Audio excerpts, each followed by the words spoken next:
Dans cette nouvelle vidéo, je vais te montrer comment avoir un visa travail australien en 2025 depuis l'Afrique. Je sais que nombreux sont des Africains qui se posent la question à savoir, de nos jours, est-il possible d'avoir un visa travail australien depuis l'Afrique? La réponse c'est oui. Ceci à l'aide du programme DAMA. C'est quoi le programme DAMA? DAMA signifie Designated Area Migration Agreement. C'est un accord cadre qui a été mis sur pied en 2019 entre le gouvernement australien et les différentes régions de l'Australie ou territoires bien sûr. Ceci afin de venir à bout des pénuries de main-d'œuvre dont faisaient face ces territoires. Donc, pour ceux qui ne me connaissent pas, je suis Romaric, l'initiateur du concept Immigration Time, et dans cette vidéo, je vais partager avec vous étape par étape les astuces qui vous permettront de décocher facilement un boulot en Australie à l'aide d'un sponsor et d'immigrer librement en Australie entre 2025 et 2030 à l'aide d'un visa de travail. Pour toi qui es intéressé par la vidéo, n'hésite pas à revenir après le générique. Merci, stay tuned.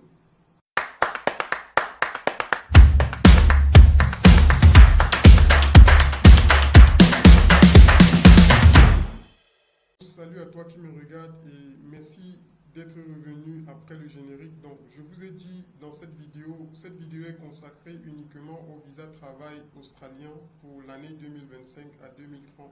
Et il s'agit principalement du programme DAMA. Je vous ai dit que tous les Africains étaient éligibles au programme DAMA, mais il y a certains critères dont chaque personne doit remplir afin d'être effectivement éligible au programme DAMA. Et ces différents critères sont ceux sur le diagramme suivant. Vous pouvez voir, je parle ici des 6 étapes à suivre pour avoir un visa de travail australien sponsorisé entre 2025 et 2030. Donc déjà, dans cette vidéo, ce qu'il vous faut déjà, c'est qu'il faut vérifier le type de profession que vous avez. Si la profession que vous exercez est en corrélation avec la liste des professions éligibles pour le programme DAMA. Donc je vais d'abord vous expliquer le diagramme. Et après avoir expliqué le diagramme, je vais aller sur mon ordinateur en direct depuis le site et je vais vous montrer étape par étape les différentes astuces que vous allez pouvoir utiliser afin de venir à bout de la complexité de votre démarche, de la démarche. Donc là, je parlais de la vérification de votre profession. Est-ce que votre profession est en accord avec la liste recherchée pour le programme DAMA? Principalement les territoires du Nord, si vous êtes dans le programme DAMA 3, parce qu'ici il s'agit du programme DAMA 3 qui relève des territoires du Nord. Ensuite, vous allez vérifier le descriptif de votre poste. Est-ce que le descriptif du poste ou de la profession que vous êtes, qui se retrouve déjà sur la liste des métiers recherchés dans ce programme, est en corrélation directe avec ce que vous exercez. Par la suite, après avoir vérifié le descriptif de votre poste, vous allez vérifier si vous avez besoin d'une évaluation de compétences avant de pouvoir accéder au programme. Ceci, c'est sur deux volets en fait. Il y a le site de l'immigration, il y a le site professionnel de l'Australie qui permet d'effectuer les évaluations comme par exemple le West pour le Canada et les États-Unis. C'est sur ce site que vous allez pouvoir faire l'évaluation de vos compétences et si jamais votre métier nécessite de faire une évaluation de compétences. Parce que dans cette liste de métiers, il y a des métiers qui ne nécessitent pas de faire des évaluations de compétences. Donc vous allez juste, quand vous allez avoir le job auprès de l'employeur, il y a une fiche de la Migration MT, No Territory, que vous allez pouvoir remplir afin de pouvoir faire, afin que Migration No Territory, c'est-à-dire la province d'accueil, puisse vérifier si vraiment votre compétence est en adéquation avec le poste pour lequel vous postulez. Vous voyez. Mais déjà, si votre fiche de métier ne nécessite pas cette concession-là, vous serez obligé de vous rendre sur le site des évaluations de compétences australiens pour pouvoir passer ce qu'on appelle une évaluation de compétences exactement comme chez OS. Donc vous allez remplir vos informations sur la plateforme, vous allez payer les frais d'évaluation et vous allez patienter jusqu'à ce qu'on fasse les évaluations de votre diplôme. Ça, c'est au cas où le domaine de compétences dans lequel vous êtes ne nécessite pas de faire des concessions. Donc, ça, c'est ce qui concerne les évaluations de vos compétences. Ensuite, après avoir fait l'évaluation de vos compétences, et si c'est nécessaire, bien sûr, en fonction de votre poste, vous devez vérifier si votre poste a besoin des concessions avec le test d'anglais ou pas. Parce que dans ces postes, il y a des professions dont le gouvernement a jugé nécessaire de faire des concessions avec le test d'anglais. Ici, le test principal, c'est l'ICE. Donc, il y a des postes ou non des professions dont le test d'anglais ICE ne nécessite pas de très fortes notes. Ça nécessite des notes typiquement basiques ou voire même inexistantes. Alors qu'il y a d'autres postes dont la qualification demande un très haut niveau de test d'anglais. Donc vous allez voir dans la liste de ces professions, tout à l'heure quand je vais aller sur l'ordinateur pour vous expliquer de façon claire, étape par étape, vous allez voir par vous-même qu'il y a des postes qui nécessitent une compétence en anglais, des concessions en anglais, et il y en a qui n'en nécessitent pas. Donc si vous êtes dans un cadre où ça nécessite des compétences en anglais, je suis désolé, vous seriez obligé d'aller faire un test ICE et de remplir ces conditions-là. Jusqu'à ce que si vous ne les remplissez pas, je pense avec vous qu'il ne sera pas possible pour vous d'accéder à la validation de cet item-là pour la qualification. Donc après la vérification de votre concession en anglais, vous devez aussi vérifier si votre âge correspond à l'âge demandé ou pas. J'en viens. Il y a l'âge maximum pour le programme DAMA, c'est 55 ans. Donc si vous êtes au-delà de 55 ans, c'est que vous êtes éliminé, vous ne faites pas partie du programme DAMA. Mais si vous avez des concessions, la concession maximale en fait c'est 55 ans, je veux dire, concernant l'âge. Si votre concession d'âge est en deçà ou que vous êtes dans la moyenne, dans la fourchette, vous allez pouvoir le savoir. Et ceci, c'est à cause, ça sera suite au fait des vérifications que vous allez faire depuis le site. Tout est sur le site. Toutes les informations dont vous avez besoin pour suivre ce programme est sur le site.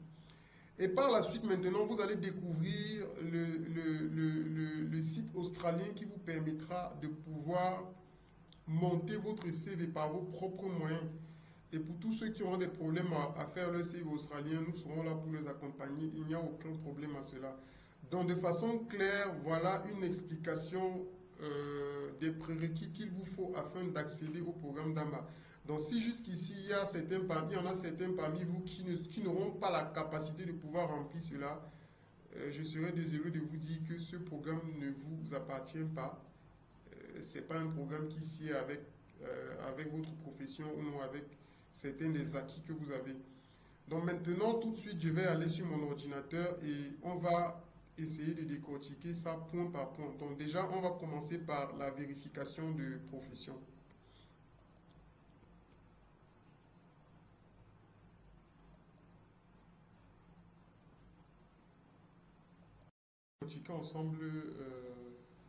On va décortiquer ensemble le programme DAMA. On va commencer d'abord par les vérifications de profession. Déjà, pour ce qui relève d'ici, je vais me rendre sur le site. Il faut que je déplace un peu la photo. Je vais déplacer un peu la photo pour que vous puissiez voir un peu clairement. Donc là, ici, je pense que ça ne va pas déranger. Là, vous avez Northern Territory Government. Donc, vous avez Northern Territory Government, département du commerce et des affaires. Ici, le site a déjà été traduit en anglais. Donc, j'ai utilisé le traducteur automatique de Google pour le faire. Peut-être que chez vous, quand vous allez ouvrir, vous allez tomber devant un texte tout fait en anglais. Donc, je vous inviterai à trouver des astuces pour pouvoir traduire. Là maintenant, on a le programme DAMA. Donc normalement, quand vous êtes sur ce site, il faudrait que vous suivez le chemin maison, main-d'œuvre et population et ensuite accord sur la migration dans la zone désignée du territoire du Nord. Si vous n'êtes pas dessus, vous n'allez pas pouvoir arriver sur cette page. Par exemple, je vais rentrer en arrière. Si je rentre en arrière comme ceci, vous allez voir que quelque chose a changé. Vous voyez, on n'est plus sur... le même en fait, on n'est plus sur la même page, sur la page que je viens de vous donner tout à l'heure. Vous voyez? Donc on est sur, quand je rentre, vous voyez, le chemin c'est main-d'œuvre, c'est maison, main-d'œuvre et population, et ensuite accord sur Donc vous pouvez taper sur Google tout simplement accord sur la migration dans la zone désignée du territoire du Nord Australie. Le lien qui vous sera fourni va vous permettre directement d'arriver ici. Et si c'est le lien que vous voulez, normalement, vous aurez ce lien-ci directement en description dans la vidéo sur lequel vous allez cliquer et arriver sur cette page-ci. Donc, on va commencer. Vous voyez, accord sur la migration dans la zone désignée du territoire du Nord. Ici, on est dans le cadre du programme DAMA 3. En 2019, on a créé le programme DAMA 2, le programme DAMA. Et je pense en 2024, je pense en août 2024, le programme DAMA 2 est fini et le programme DAMA 3 a commencé en mars 2025. Donc actuellement, nous sommes dans le programme DAMA 3, dans lequel on a refait une mise à jour des listes des différents métiers. Donc chaque fois qu'il y a des mises à jour avec des différents métiers en pénurie et d'autres types d'accords, le gouvernement australien fait migrer la version de DAMA. Donc, et maintenant, chaque employeur australien qui est lié au programme DAMA est lié au programme DAMA pour une durée de 5 ans. Et pendant cette durée, il y a un certain type de poste et un nombre d'employés qu'il peut recruter à l'étranger, depuis l'étranger pour ces différents postes. Donc, là maintenant, vous voyez, à propos de l'accord 4, on ne va pas essayer d'en parler. Maintenant, on a ici guide étape par étape pour les employeurs. Donc ici, dans cette partie, on montre étape par étape le processus qui permet aux employeurs de recruter depuis l'étranger. On va un peu essayer d'y aller pour que vous voyez de façon claire. Donc on a guide étape par étape. Ensuite, on a la liste des professions du Nord Territory. Ça veut dire territoire du Nord DAMA. Les professions éligibles au parrainage dans le cadre de l'accord de migration des zones désignées. Ensuite, on a les concessions disponibles en matière de langue anglaise, comme je vous disais tout à l'heure dans le diagramme, en matière d'âge, en matière de seuil de revenus, de compétences. Donc, les concessions se font sur les compétences, sur l'âge et sur les compétences linguistiques, principalement l'anglais. Et maintenant, pour ce qui relève des compétences, on a la qualification, expérience et exigence d'âge. Donc ici, dans cet onglet, on fait le détail de ces qualifications-là. Comment les entreprises sont-elles évaluées? Je ne pense pas que ça nous intéresse. Comment trouver un travailleur australien? Dans cette rubrique aussi, on montre aussi comment est-ce que quelqu'un, un employé depuis l'étranger, peut essayer de trouver un employeur en Australie. Donc je vais rentrer et on va commencer par la première étape qui est l'étape des employeurs. Donc on va essayer d'aller sur le guide étape par étape des employeurs et ensemble vous allez pouvoir voir le détail. Donc ici, guide étape par étape pour les employeurs. Comme je vous ai dit, on montre ce qu'il faut pour les employeurs afin de recruter quelqu'un depuis l'étranger. Comme vous êtes en train de voir, on a déterminé les sous-catégories. Donc voici les sous-catégories de visa qui sont éligibles pour le programme DAMA. Ça signifie quoi? Chaque fois que vous êtes éligible pour le programme DAMA, afin d'avoir un visa travail pour l'Australie, vous allez répondre à l'une de ces catégories de visa. Soit vous aurez un visa de 4 ans pour les compétences recherchées en sous-classe 482, soit vous aurez un visa régional parrainé par un employeur qualifié provisoire en sous-classe 494 d'une durée de 5 ans, ou vous aurez un visa permanent du programme de nomination de l'employeur en sous-classe 186. Voilà les 3 différents visas que vous allez obtenir si vous remplissez toutes les conditions d'éligibilité au programme DAMA et que vous êtes coopté par un employeur en Australie qui met à votre disposition tout ce qu'il faudra afin de pouvoir en arriver là. Mais déjà avant d'arriver à la demande de visa, il y a tous ces prérequis dont je vous ai montré précédemment dans le diagramme que vous allez devoir respecter. Le conseil que je vais donner pour tous ceux qui veulent faire une immigration claire, c'est qu'il ne faut pas être pressé. N'utilisez pas de la précipitation. C'est tout un projet de vie. Donc rassemblez doucement, doucement ce qu'il vous faut afin d'atteindre vos buts. Si vous le faites posément, normalement et en prenant du temps, vous allez arriver à vos résultats. Mais si vous êtes dans la précipitation, parce que c'est ce que beaucoup de personnes en Afrique font, quand des personnes en Afrique veulent voyager, ils ne prennent pas assez de renseignements, ils sont terriblement pressés et c'est comme ça qu'ils accumulent les erreurs. Donc prenez du temps, Respectez logiquement ce qu'on demande. C'est un projet de vie. Ne soyez pas pressé. Même si ça va vous prendre 1 an, 2 ans, l'essentiel c'est qu'à la fin, vous puissiez arriver à vos fins et à l'objectif de votre projet. Ça, c'est le conseil que je vous donne. Donc, prenez du temps pour ce que vous voulez. On dit ici, chacun d'entre eux a des exigences différentes en fonction des compétences et de l'âge du travailleur. Donc, chaque type de visa ici varie en fonction des concessions qu'on fait pour un travailleur en fait. Pour plus de détails, reportez-vous à la liste des professions du Nord Territory d'Ama et aux exigences en matière de qualification. Voilà maintenant, demande d'approbation en ligne. Ça, c'est la demande que l'employeur fait pour accéder au programme d'AMA en fait. C'est ça ici. Ce n'est pas pour vous qui voulez immigrer. Ça, c'est pour l'employeur australien. Ce qu'il faudrait qu'il fasse, il remplisse en termes de conditions afin d'être lui-même éligible au programme qui lui permettra de faire venir un étranger pour travailler. Donc, c'est ça, cette étape-ci. Donc, on dit votre entreprise doit disposer une demande de Migration Authority au sein du ministère du Commerce. Vous voyez, donc c'est ça le détail. Pour créer en ligne, voilà, ils font le détail. Ça concerne les employeurs. Et là, vous voyez, il y a en détail les pièces justificatives que les employeurs doivent mettre à la disposition du ministère du Commerce et de Migration North Territory afin d'être éligible au programme DAMA et de recruter un étranger. Donc c'est ça là. Maintenant, on part à la deuxième demande et accord.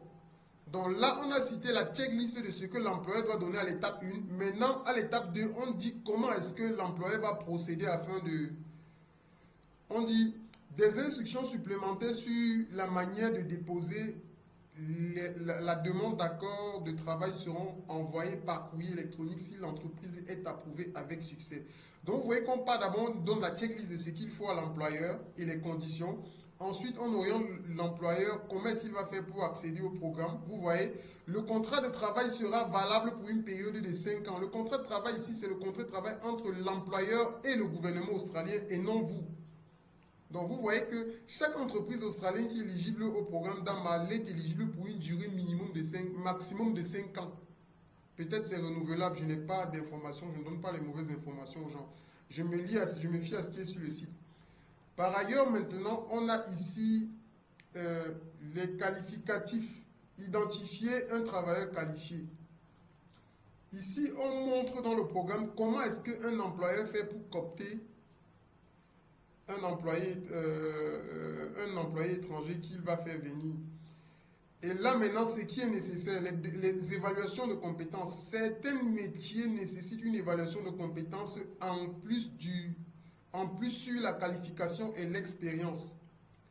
Si la profession désignée nécessite une évaluation de compétences de Migration Authority, remplissez et soumettez. Donc ici, on explique quoi en fait.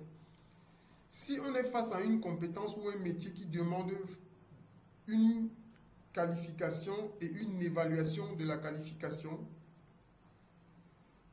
on peut se retrouver dans une situation où l'employé sera obligé de faire d'abord une checklist des professions auprès de Migration Authority où il va remplir sa fiche de poste et on va vérifier si sa qualification est en adéquation avec le poste pour lequel il veut voyager.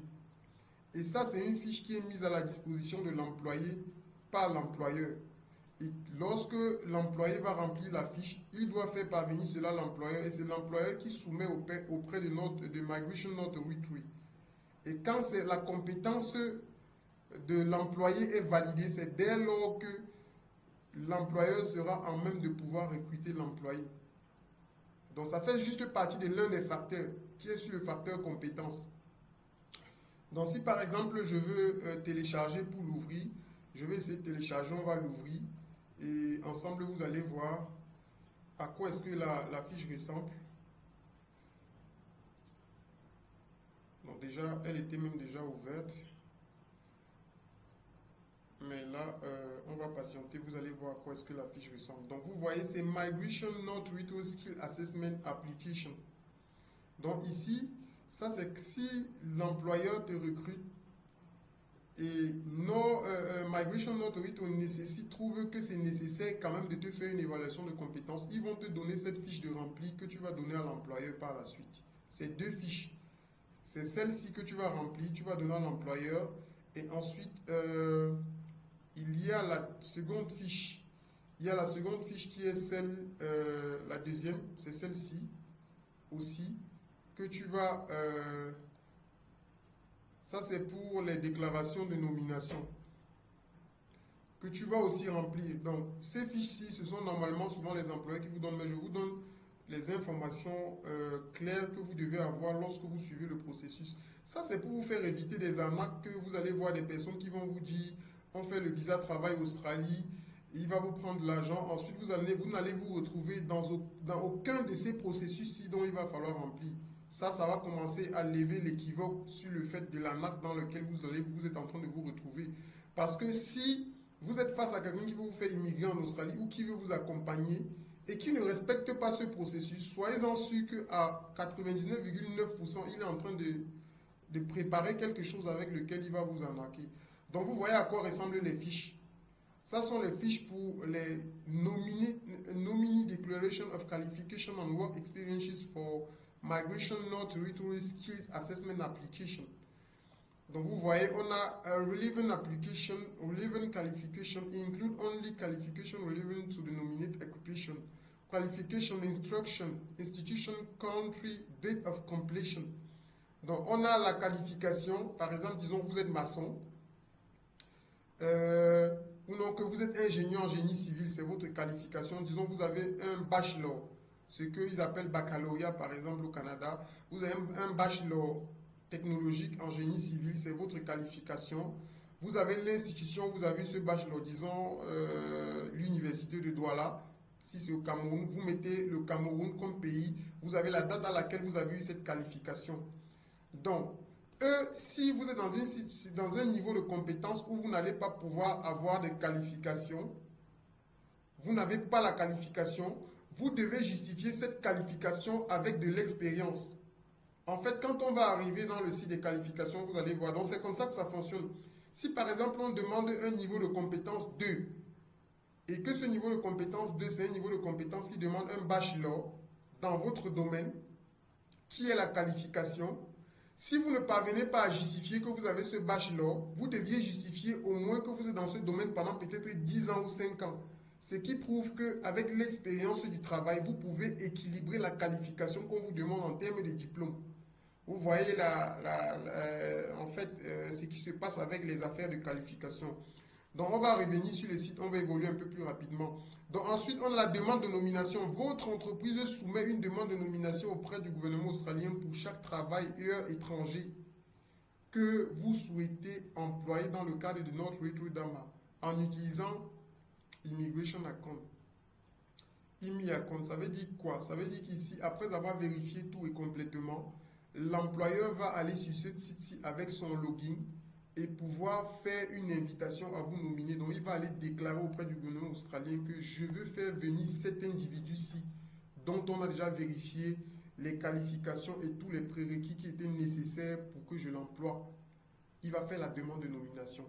Et quand la demande de nomination va sortir et qu'il aura votre dossier, il va pouvoir mettre ce dossier à votre disposition pour que vous puissiez donc faire une demande de visa travailleur. Votre travailleur étranger peut ensuite faire une demande de visa. Donc voilà en fait de façon globale ce qu'il faut faire. Maintenant on va aller un peu rapidement parce que j'ai donné vraiment beaucoup de détails. Je vais encore rentrer un peu en arrière, on va aller un peu plus rapidement. Ça, ceci était vraiment un peu primordial. Pour les autres, je vais aller plus rapidement. Ceci était primordial, il fallait que vous compreniez le mécanisme en fait. Donc maintenant, on a traversé ça, on va aller dans la liste des professions, ce n'est pas très important. Donc, ce que je vous ai expliqué précédemment ici dans le guide étape par étape des employeurs, c'est en fait de façon claire, étape par étape, le diagramme que je vous ai montré au début de la vidéo. Parce que ça respecte le diagramme et quand ces étapes-là, vous respectez tout le diagramme, ça vous conduit directement à la liste des visas, à la soumission des visas après avoir reçu vos documents. Donc maintenant, on a la liste des professions éligibles. Non, je vais La liste des professions est régie pour le Notary Tridama. C'est ça. Donc ici, la liste des professions du Notary Tridama. Visa, compétences, vous voyez. Donc maintenant, voici la liste des professions que je vais expliquer. On a ANZCO. ANZCO ici, c'est quoi? C'est le code, c'est ce qu'on appelle pour le Canada CNP, je pense. C'est le code lié à chaque profession. Donc, si déjà vous êtes dans une profession, vous devez essayer de rechercher dans cette liste si vous avez votre profession. Et quand vous aurez votre profession, vous allez pouvoir copier votre profession et aller voir le détail des compétences qu'il faut pour cette profession-là. Si ça match avec vous, si vous pouvez remplir ça. Si vous ne pouvez pas les remplir, c'est que ce n'est pas la peine. Donc vous voyez, on a, ça c'est le numéro de code de la profession. Voilà l'intitulé de la profession. Voici le niveau de compétence. Les niveaux de compétence ici en Australie sont les mêmes que les niveaux de compétence en Nouvelle-Zélande parce que c'est la même institution qui fait la validation des compétences.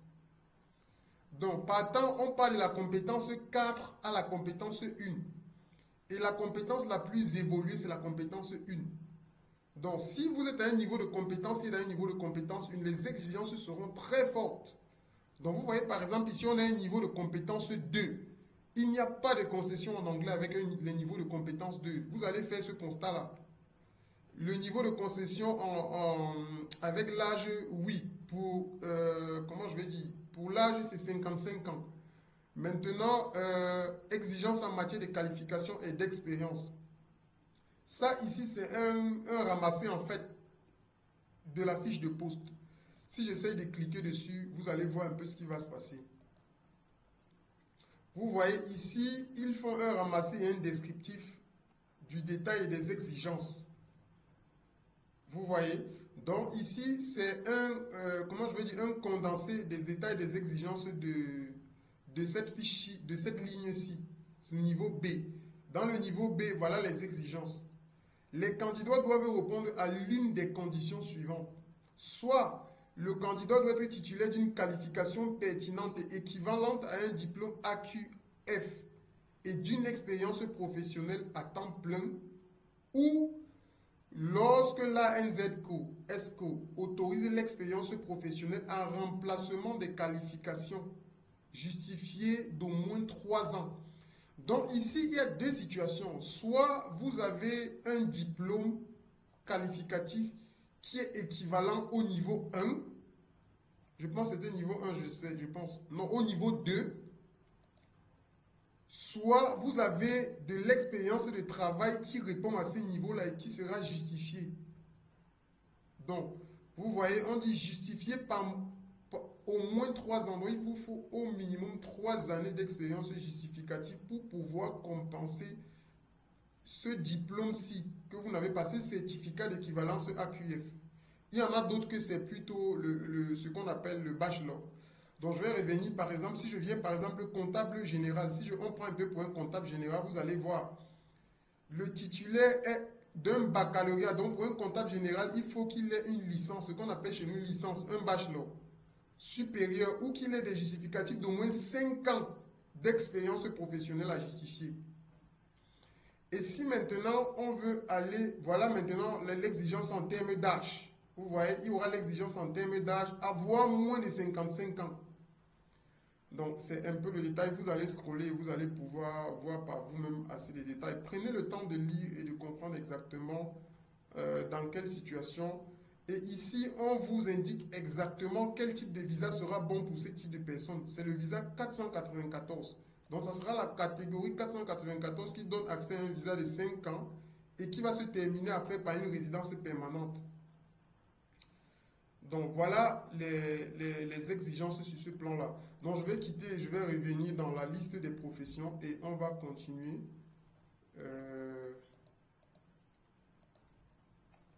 Là, je suis dans la liste des professions. Liste des professions, oui, là, c'est ça. Donc, si je m'en tiens à la liste des professions, vous voyez, on a oui. Ça, ici, on peut faire des concessions en anglais. Des commis de comptables, on peut faire des concessions en anglais pour eux. Et c'est 4 ans. Leur niveau, c'est le niveau 4. Donc, c'est le dernier niveau. Si on essaie d'aller là, vous allez voir que les exigences en termes de qualification ne sont pas très importantes. Vous voyez, on dit le candidat doit obtenir une évaluation de compétences auprès de Migration MT. Vous voyez, pour celui-ci, il faudrait que Migration MT puisse faire une évaluation de ses compétences avant qu'on ne l'accepte. Détenir une qualification pertinente équivalente au certificat AQF 2. Donc, être titulaire d'une certification pertinente équivalente AQF 3 ou une expérience professionnelle post-qualification pour des professions non répertoriées. Autoriser l'expérience professionnelle en remplacement de la qualification justifiée d'au moins 1 an d'expérience de travail. Donc ça encore, ce sont les détails. Maintenant, on va revenir en arrière avec le... On va revenir... Vous allez m'excuser, la vidéo sera longue parce que c'est une vidéo explicative. Prenez la peine de suivre la vidéo jusqu'à la fin parce que il y a beaucoup de choses que vous allez comprendre si réellement vous voulez entrer dans le programme. Donc là, je reviens dans la liste des... je reviens dans la liste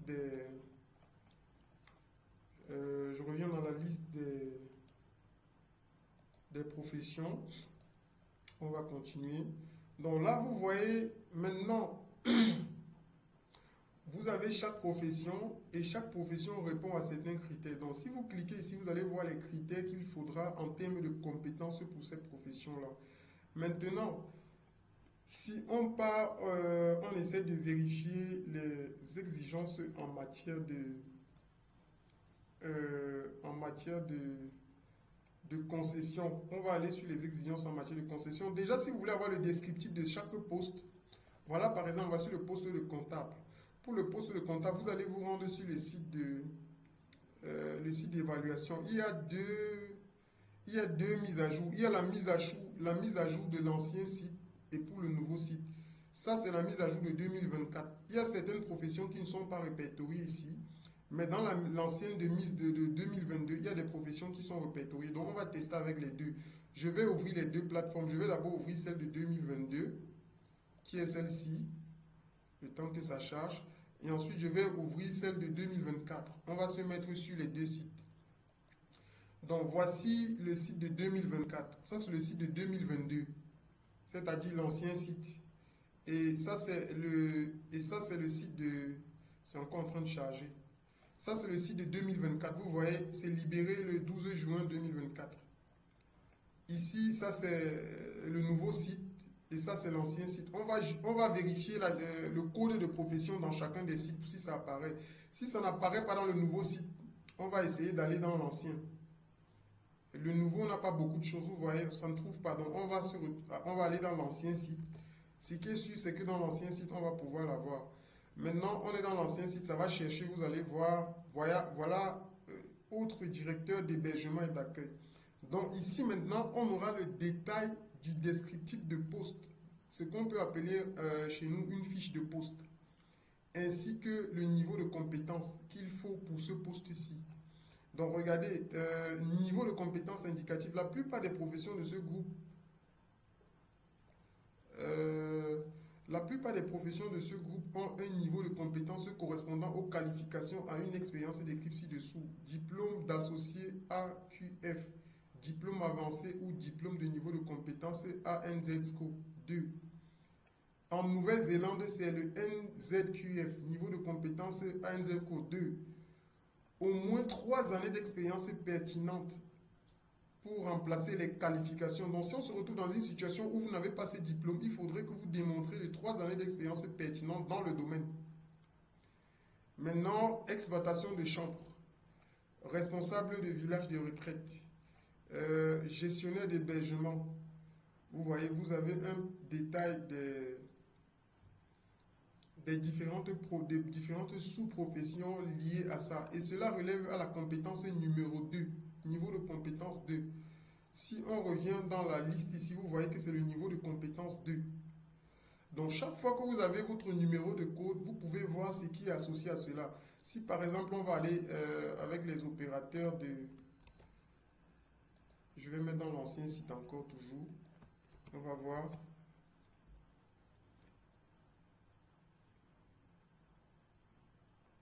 D'accord. Opérateur d'installation agricole et forestier. Donc ça, c'est pour ceux qui sont des agriculteurs ou qui font dans l'agroforesterie. Donc voilà, on explique le niveau de compétence qui est le leur aussi. Ce qu'il faut. Les tâches, les différentes tâches. Vous voyez, les tâches comprennent, vous avez un descriptif complet du poste. Pour chaque sous-poste lié à ce poste-là, en fait. Vous voyez, on a un niveau de compétence 4. Et c'est relatif à la Nouvelle-Zélande ainsi que l'Australie. Ça veut dire que chaque fois que vous respectez des niveaux de compétences ici, vous pourriez aussi voir avec des programmes en Nouvelle-Zélande. Ça sera pareil. Et pour la Nouvelle-Zélande, ce qui correspond à leur programme d'âme en Nouvelle-Zélande, en fait, c'est le programme AEWV. Je pense qu'on va faire une vidéo très prochainement sur le programme AEWV de la Nouvelle-Zélande, qui est toujours un type de programme exactement comme le programme DAMA, mais dans le cas de la Nouvelle-Zélande. Donc vous voyez, c'est ça un peu. Là, c'était un descriptif des postes. Maintenant, on va traverser cette partie-là, on va aller sur les concessions disponibles. Donc maintenant, on va parler des concessions. Là, vous voyez, on a des concessions en matière d'âge. Les concessions en matière d'anglais, je vais dérouler. Le visa régional parrainé par un employeur qualifié provisoire à 494, sous classement durée 5 ans, et le visa permanent de programme de nomination 186 exige normalement que le travailleur ait au moins 45 ans. Au moins 45 ans. Ça veut dire que si vous voulez accéder à un programme australien de la classe 494 ainsi que de la classe 186, il faudrait que vous ayez au minimum 45 ans. Exige normalement que les travailleurs aient au moins 45 ans. Donc, ce n'est pas pour les moins de 45 ans. Les programmes de nomination 186 et la classe 494, vous voyez que pour le reste, ça sera que la classe 482. Et on dit en vertu de notre rito d'AMA, les travailleurs nommés pour les professions de niveau de compétence 1 à 4 ont une limite d'âge supérieure à 55 ans. Et les professions de niveau de compétence 5 ont une limite d'âge de 50 ans. Ça veut dire que si vous avez déjà 50 ans, vous ne pouvez pas dépasser 50 ans et avoir accès à un programme de compétences de niveau 5. On dit aussi qu'il y a d'autres professions qui ne sont pas couvertes par l'autorité qui vérifie les compétences en Nouvelle-Zélande. Et voilà ces compétences-là, telles que barman, superviseur de chantier de génie civil, cuisinier, réparateur et enrouleur de moteurs électriques, technicien de maintenance et de nettoyage en hauteur, travailleur de l'hôtellerie, ouvrier horticulteur et leur code NASCO, ANZSCO, leur code à eux c'est le code 070 499, donc personne n'est épargné. Ça veut dire que si vous êtes dans ces catégories-ci, c'est aussi possible. Et voici leur code. Je vais essayer de voir les exigences pour leur code, pour les codes de cette catégorie de personnes-là.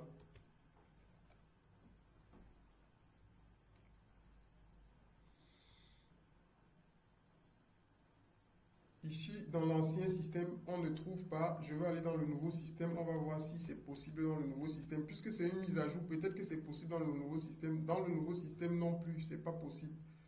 Donc, ça, c'est une liste à retenir. Maintenant, ici, ce n'est pas dans leur système, mais il y a quand même un descriptif. Pour ces professions, les candidats doivent démontrer que leurs tâches, leurs compétences, leurs qualifications, leur expérience correspondent aux descriptions des postes de profession. Donc, voici dans le descriptif de ces catégories de personnes-là. On va essayer de télécharger et d'ouvrir, vous allez voir. Donc, puisque ce n'est pas sur le site là-bas, ils ont dédié un PDF à cela. Et voilà, c'est ça exactement. Donc, vous avez le descriptif du poste pour chaque type de poste. Civil Construction Site Supervisor. Vous voyez, Civil Construction Site Supervisor.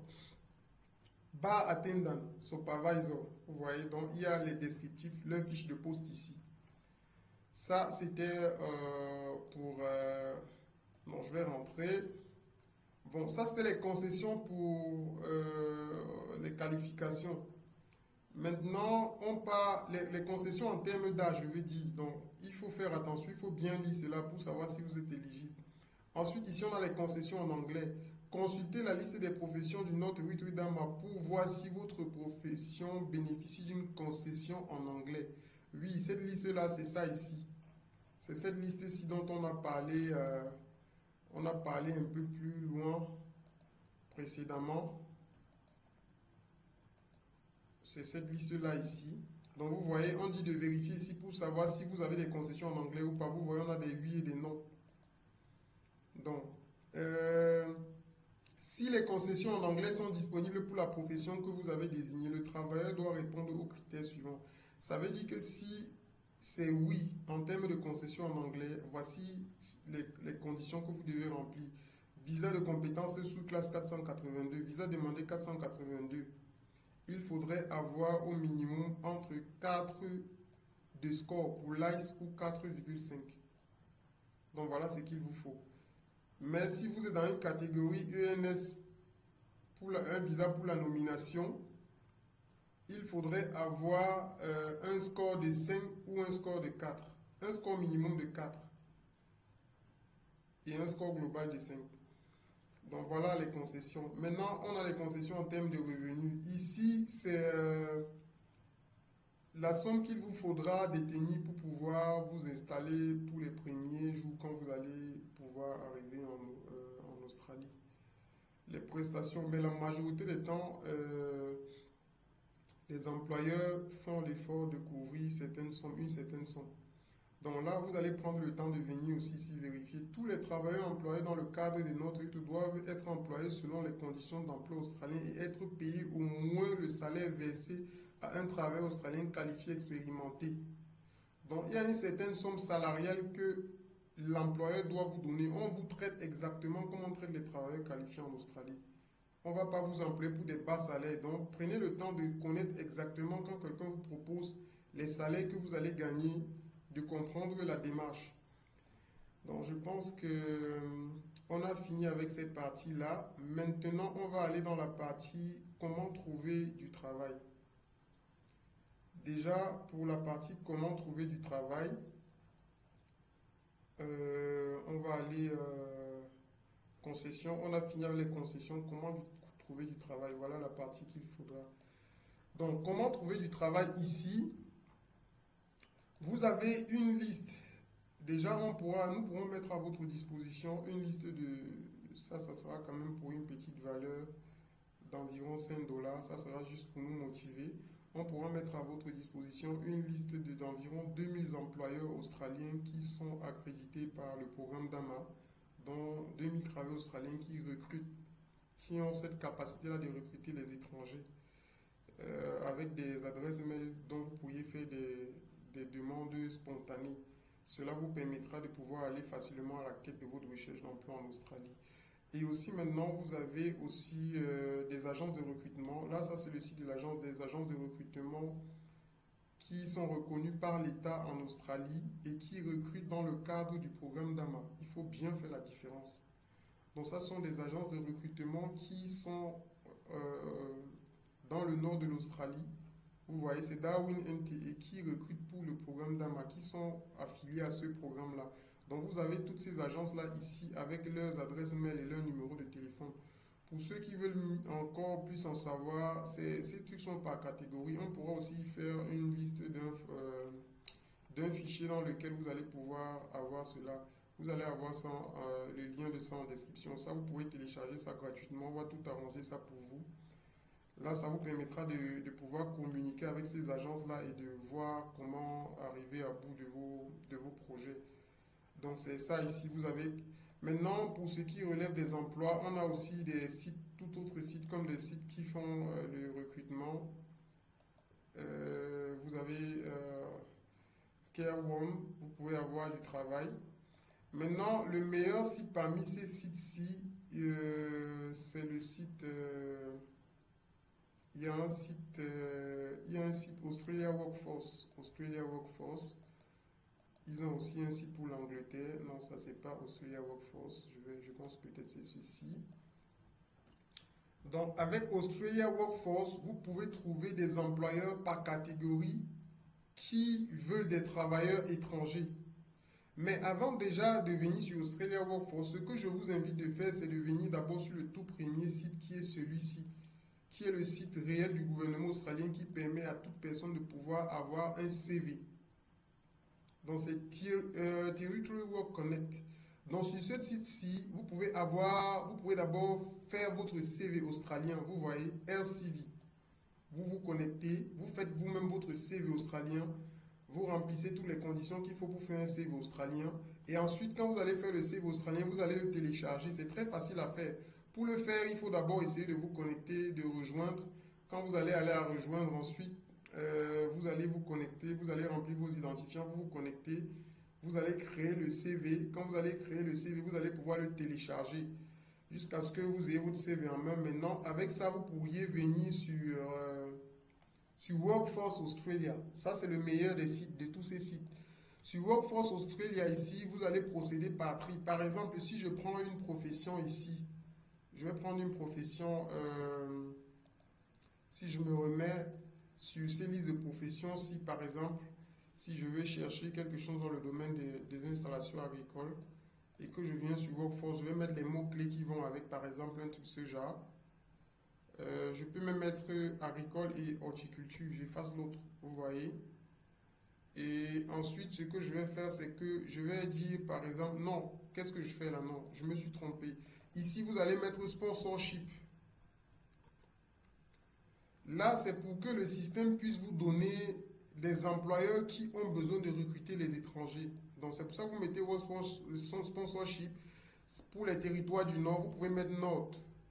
Et là, ici, vous faites attention parce qu'on montre le nord de chaque territoire. Donc, il faut essayer d'avoir le nord du nord. Par exemple, il y a le nord du territoire du sud. Il peut avoir le nord du territoire du centre. Donc, faites l'effort de vous battre à avoir le territoire du nord. En fait, ici, si vous mettez seulement nord, quel que soit le territoire, vous laissez comme ça va faire une recherche globale. Vous voyez, on a 182 829 emplois. Si je fais la recherche, vous allez voir catégorie par catégorie. Euh, vous pouvez encore affiner, hein, vous pouvez encore affiner les tri ici. Vous pouvez encore affiner le tri. Vous voyez, vous avez cette possibilité d'affiner. Responsable de vente, opportunité de parrainage. Donc, on veut un clinicien et il sera parrainé. C'est exactement dans le nord. Ça veut dire que cette clinique-ci fait partie des entreprises qui peuvent recruter pour le programme DAMA. Vous voyez, parrainage, on met les salaires. Clinicien principal, opportunité de parrainage, médecin généraliste, parrainage de visa. Donc ça veut dire que si vous remplissez toutes les conditions, ce que je vous ai donné, le conseil que je vous donne, c'est que essayez d'abord d'aller faire un test ICE, même si vous allez avoir 4. Même si vous allez avoir 4 et demi, même si vous allez avoir 5, allez d'abord faire votre ICE. Quand vous avez terminé de faire votre ICE maintenant, vous arrangez vos documents. Par la suite, maintenant, vous faites votre CV sur le site que je viens de vous montrer. Je vais mettre toutes ces choses en description. Je vais mettre les liens de ça en description. Maintenant, après avoir fait votre CV, vous pouvez avoir un agenda dans lequel vous allez pouvoir faire des lettres de motivation pour chaque endroit où vous voulez postuler. Ici, vous avez la possibilité d'affiner correctement. Si vous voulez un travail à temps plein, à temps partiel, les prix, vous pouvez choisir le salaire et tout. Vous affinez votre recherche et vous allez pouvoir avoir des résultats, vous voyez, à condition que vous vous retrouvez sur des employeurs qui sont prêts à parrainer, c'est-à-dire à faire un sponsorship, à respecter les étapes que je vous ai montrées précédemment. Donc, je pense que voilà en réalité ce qu'il vous faut. Euh, On est venu à bout de cette vidéo, ça a pris vraiment beaucoup de temps. Je remercie déjà ceux qui ont pris la peine de regarder complètement la vidéo. Cela vous sera vraiment très bénéfique. Je suis désolé si elle a été longue, mais c'est une vidéo explicative où il fallait vous montrer en détail et vous faire comprendre exactement les mécanismes que vous allez respecter pour venir à bout de ce programme. Pour tous ceux qui ont ces projets-là, je vous souhaite, si vous avez besoin d'accompagnement, n'hésitez pas de nous contacter. On fera ce qu'il faut pour vous accompagner sereinement en vous donnant des directives. On ne va pas vous dire qu'on veut, non, on va juste vous accompagner, vous montrer les perspectives que vous allez prendre afin de venir à bout de tout ça. Et vous allez prendre du temps pour arriver à vos fins. Donc déjà, je remercie tous ceux qui ont pris la peine d'écouter la vidéo. Si vous avez des questions à poser, n'hésitez pas de nous les poser dans les commentaires. Cela nous permettra de faire de prochains sujets qui vont éclairer votre lanterne et donner assez d'accompagnement dans vos objectifs. Merci encore et nous allons faire comme ça. Nous allons vous souhaiter le meilleur pour vos projets d'immigration. Merci et n'hésitez pas de liker, de partager et de commenter. Merci.